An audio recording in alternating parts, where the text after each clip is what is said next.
Hello, welcome to another Eagle6 Airsoft video. We're going to be testing this TM MK18. This came in with an electrical fault, and we've done a service and repair on it.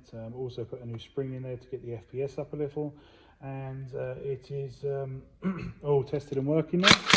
Yeah, so we're just going to demonstrate it going. Sometimes the electrical safety can go on mechanical switch assemblies and create a break. So obviously we've permanently soldered that, so hopefully it shouldn't happen again.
There we go. So we're all tested.